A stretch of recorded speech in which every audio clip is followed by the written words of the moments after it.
Zimbabwean authorities have defended the arrest of a journalist and opposition leader last week. It says Hopewell and Jacob Ngarivhume have been plotting to overthrow the government. This comes ahead of anti-government and anti-graft demonstrations which are planned for this Friday, the 31st of July. Now, Good Governance Africa Executive Director Chris Maroleng is joining us now to share some insights with us. Good morning, Chris, and thank you very much for your time this morning. It's good to see you. But on Zimbabwe, I see now that the United Nations High Commission for Human Rights is warning about what it's calling a pattern of intimidation. From your analysis, is how we should read the situation that the government there has embarked on such a pattern of intimidation? Good morning, Bradan. Certainly it is concerning that the United Nations itself has taken the measures of cautioning authorities in Zimbabwe about what appears to be a structural pattern of the use of intimidation and violence to resolve what are essentially political problems. This has been a feature of the politics of Zimbabwe and has been used from time to time, particularly in windows that are characterized by high degrees of political contestation, like elections and other such political situations where Zimbabwean authorities tend to use a heavy hand in order to narrow democratic space and really clamp down on opponents or people opposed to the opponents of the state of Zimbabwe. Is it your sense as well that the government there, the authorities there, could be using the COVID-19 pandemic as a pretext to clamp down on the freedom of expression as well? We're seeing the arrest of the journalists and freedom of peaceful assembly and association. But because from all what we can see from this side of the border is that they were calling for support of the planned protest on the 31st of July. I'm glad you've actually raised this issue, Bradan, because what we have seen is on the pretext of what has been regulations related to the clampdown on COVID that limits people's freedoms of association, freedom of movement as part of social distancing measures. People really believe that this is a ruse or a cover that is being used by the government of Zimbabwe to really effectively ban what is expected or what was expected to be a large protest, which actually led to the arrest of a popular journalist that you and I have worked with in Zimbabwe, Bradan.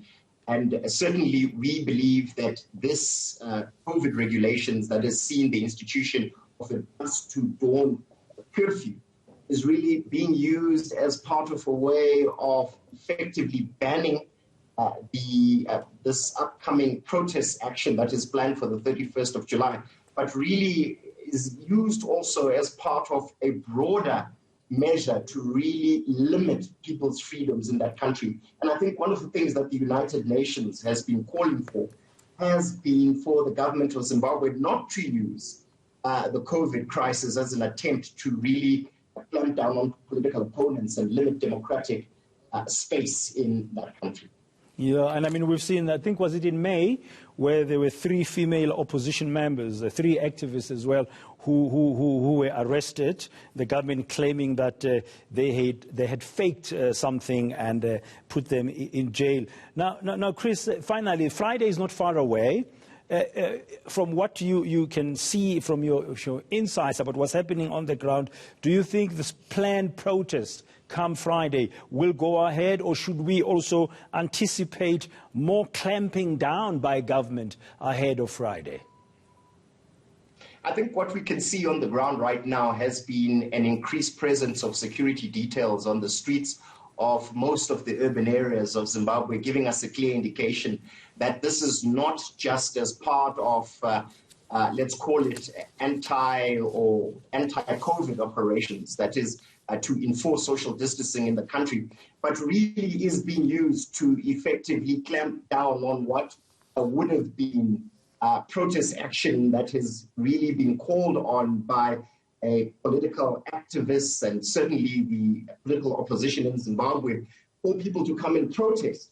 We believe that come the 31st of July, that this protest action that would have been successful is most likely not going to be well attended, because people are now forced to stay at home and remain in shelter as part of COVID regulations in that country, really ostensibly a ruse by the government of Zimbabwe to keep people off the streets and to stop them from exercising their democratic rights of protest against what they believe has been bad governance that is being practiced by the administration of President Emerson Mnangagwa and ZANU-PF in Zimbabwe. Yeah, Chris, I know you focus on good governance. That's what you specialize on. But I need to ask you this, and please, if you may, answer it very briefly. Economically, we know Zimbabwe has been in the doldrums for a long time, and currently we also hear of tensions between the government of Emerson Mnangagwa and businessmen like Strive Masiviwa, who've got Econet and stuff like that. That is surely not good for how Zimbabwe will emerge out of this current quagmire. Yes, certainly not good indications of the fact that President Emerson Mnangagwa, when he came into office about 2 years ago, indicated that it would not be business as usual, that we would see an opening of and political space in Zimbabwe, liberalization, so to speak. We have not seen this, Braden. In actual fact, we've seen the opposite. We've seen a decline in the living standards and the economic conditions in Zimbabwe. We've seen investor confidence in that country also taking a hit as a result of concerns that this narrowing of democratic space might indicate, even in the economy, that we could see further closures and attempts by the government of Zimbabwe to take rents from foreign direct investors and indeed local business people. It's a very worrying situation that is seeing a confluence of a number of factors, economic, political, and social, coming to a head. And we certainly hope